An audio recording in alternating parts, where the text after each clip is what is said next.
Vinny. Hey, Vinny. Nice to meet you. All right, so Likewise. today we're doing a THA. For those of you that don't know what a THA is, it's a Technical Home Assessment. So there's a few things that we're going to check out today. You know, it's important that we get this information so I can move on to the next steps for our design and engineering team to figure out proper and accurate site plan for you. So main things that we need to look at today is, you know, structure, you know, see what's supporting up the roof, see how we can put our solar on the roof itself, what type of roof you have, and just getting measurements of everything for the roof and structure itself. Second main thing is electrical. We need to figure out how power is being supplied to the property, you know, how we're going to tie into where your meter is, your main panel, where we want to install the power walls, and any other aspects of electrical for solar itself, you know, is what we're going to try to figure out today. Did you have any questions about those two subjects so far? Well, I'm just going to need to walk through it. You know, we've got a primary house and an accessory building. Okay. The way the architecture lines up, the accessory building has the south-facing, south-sloping roof, so that's the roof where we want to put the solar. We have a battery closet that's in the accessory building. I understand, I think you said something about the Powerwall 3 being able to be mounted on the outside now as opposed to a heated closet. Powerwall 3s, they have made it accessible for outside mounting. You know, they do have a new heat mode feature, so once it feels it drops below a certain temperature, they do kick on a heat mode, and that keeps them warm enough to properly put out any power that you may need from the Powerwall itself, you know, nowadays. So that option is available now. So if you didn't want to put it in the closet, we can also put it on the outside too.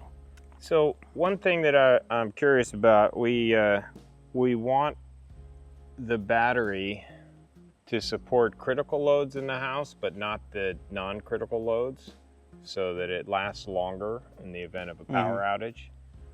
So we actually have two separate panels inside the house. One is critical load, another is not critical load. So I'm not sure how that impacts the electrical plan. Okay.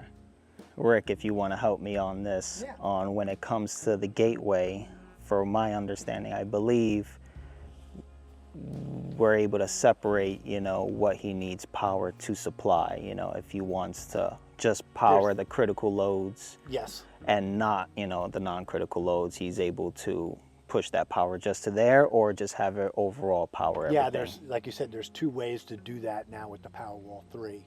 You can do it with the app, where you're literally turning, you know, only allowing power to go to certain circuits, or like you have it set up where it's just backing up that one sub panel. So you have those two options.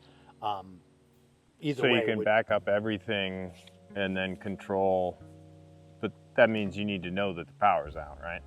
In case you're not here or something like that. Correct. And then you would switch things on and off. Yeah, yeah. Usually NYSSF tells me and gives me an unrealistic estimate of when your power will be back on. That sounds sure, about right. It'll be on in about 4 hours, you know, 2.5 days later. Yeah, there you go. Yeah, that sounds right.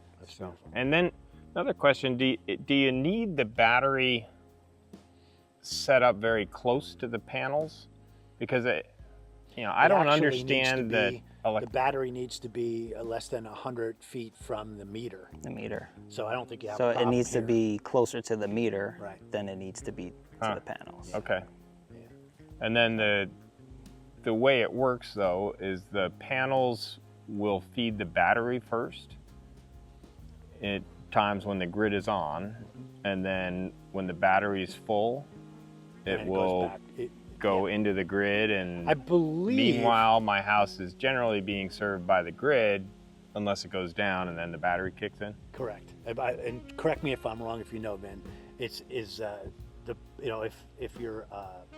the grid goes down, it's going to take care of your the solar. If it's during the day, the solar is going to take care of your needs in the house first. Yes. Anything left over goes to Then the the battery. battery. And Okay. then, you know, but if the grid is up, the battery stays topped off. Mm-hmm.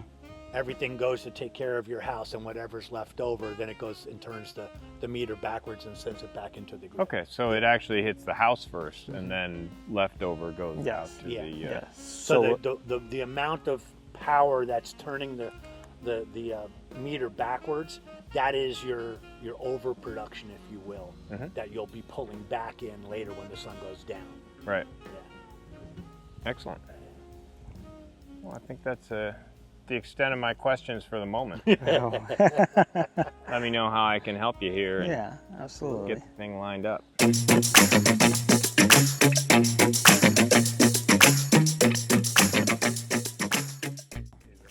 Here we go.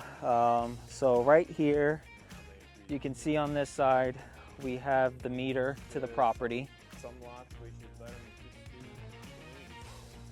Comes in right here from the grid itself. And then on the other side of this panel, you have a main disconnect where the power is feeding into before it goes into the house. So one of the main things that I need to figure out is if there's space for us to tie into this panel, what the wire sizes is, if the voltage is okay inside this panel. These are things that I'm gonna look at while I'm on site for the THA itself. So I can go ahead with my electric screwdriver here. Gonna unscrew this and take off the lid.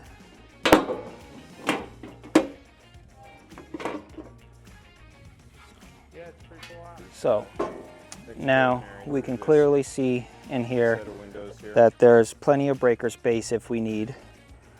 We can clearly see the wire and the wire size. There's plenty of space for us to do a line side connection here. We can see how much amperage, the max amperage here. It's a 200 amp max panel with 4 all aluminum size wires. We got copper grounding, and so far it looks like a good panel, no issues for solar itself. Another thing that I look at in each panel of the house is the voltage. Make sure everything's grounded correctly and voltage coming in, it's where it needs to be. The middle, they are we doing got that too. 247, The interior frame 123, walls are just left. They do them. Yeah. 123. And we can double check that on this side of the meter also for my voltage reading if it's all good. If it's in the same range of 240, 120, which it does say 240 on there. So voltage coming into the house looks to be in good shape. Let me get this back on, and then that's it for this panel. After we're done here, and take a look at the structure of the roof.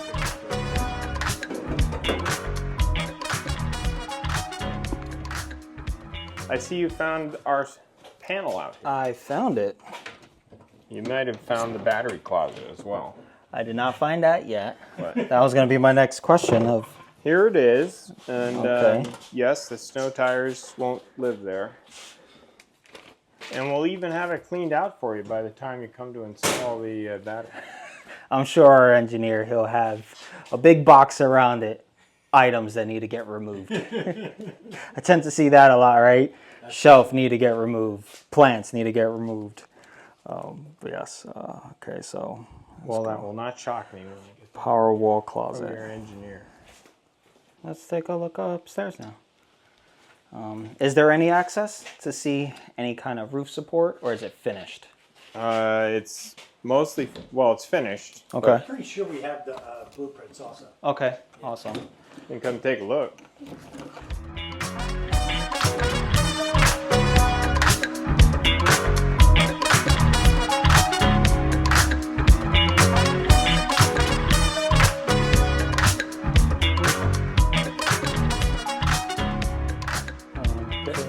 all set here.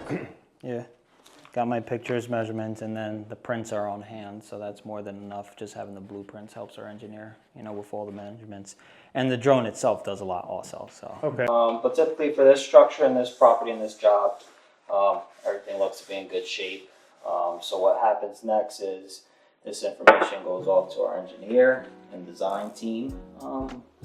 They usually typically have 1 to 2 week turnaround on their side, but they'll have everything you need to know for install, layout panels, how they want to run the electrical, any concerns, any recommendations, more accurate sun production numbers, all that will be in there. Once they're done, they'll send that over to Rick, and you guys will kind of sit down, go over everything. And once you guys are satisfied and finalize on a plan, and it's all permits from there, and hopefully permits is easy in this town.